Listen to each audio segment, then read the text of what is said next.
Hello guys, നമുക്കിത് 3-4 വെക്കാണ്. ഫസ്റ്റാണ് നമ്മൾ ചെയ്യാൻ പോകുന്നത് ഒരു ടെൻഡർ കോക്കനട്ടിൻ്റെ കേക്കാണ്. നല്ല ഫ്ലാറ്റായിട്ട് ചെയ്തിട്ടുള്ളൊരു കേക്കാണ്. 4 kg ആണ്. അപ്പോൾ ഇത് കുറച്ച് ദൂരേക്ക് പോകേണ്ട ഒരു കേക്കാണ്. നമ്മൾ 5 വരെയാണ് കേട്ടോ ഡെലിവറി ചെയ്തേക്കുന്നത്. അപ്പോൾ ഇന്നത്തൊരു ഫോട്ടോ പ്രിൻ്റൊക്കെ വരുന്നുണ്ട്. നമ്മൾ ഫില്ലിങ്സിനായിട്ട് കരിക്ക് ഫ്രഷ് ആയിട്ട് മേടിച്ചിട്ടുണ്ട്. അത് അതിൻ്റെ പൾപ്പ് എടുത്തിട്ടുണ്ട്. അപ്പോൾ നമ്മൾ 8 കരിക്കോളം ഇതിന് യൂസ് ചെയ്തിട്ടുണ്ട് ഈ 4 കിലോയ്ക്ക് വേണ്ടിയിട്ട്. പിന്നെ അതുപോലെ കുഞ്ഞു കുഞ്ഞു പീസായിട്ട് നമ്മൾ കരിക്ക് ആഡ് ചെയ്ത് കൊടുത്തിട്ടുണ്ട്. പിന്നെ ചോക്കോ ചിപ്സ് കൊടുത്തിട്ടുണ്ട്, ഗനാഷ് കൊടുത്തിട്ടുണ്ട്. അങ്ങനെയൊക്കെ നമ്മൾ ഫില്ലിങ്സ് പോവാണ് കേട്ടോ. പിന്നെ അടുത്തത് വരുന്നൊരു 3 kg വരുന്ന പിന്നെ മിൽക്കി നട്ടിൻ്റെ കേക്കാണ്.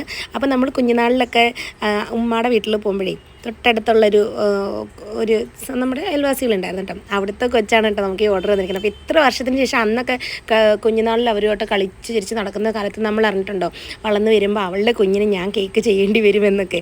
അപ്പോൾ ഒരു 2 ടയർ കേക്കിൽ പ്രത്യേകിച്ച് ഡിസൈൻ ഒന്നും പറഞ്ഞിട്ടില്ല, എൻ്റെ ഇഷ്ടത്തിനാണ് ഞാൻ ചെയ്തേക്കുന്നത്. പിന്നെ അടുത്തത് ഫ്രഷ് മാംഗോ വെച്ചിട്ടുള്ളൊരു കേക്കായിരുന്നു. അപ്പോൾ ഇതൊക്കെയാണ് ഫൈനൽ ഡിസൈൻ. ഇഷ്ടപ്പെട്ട ലൈക്ക്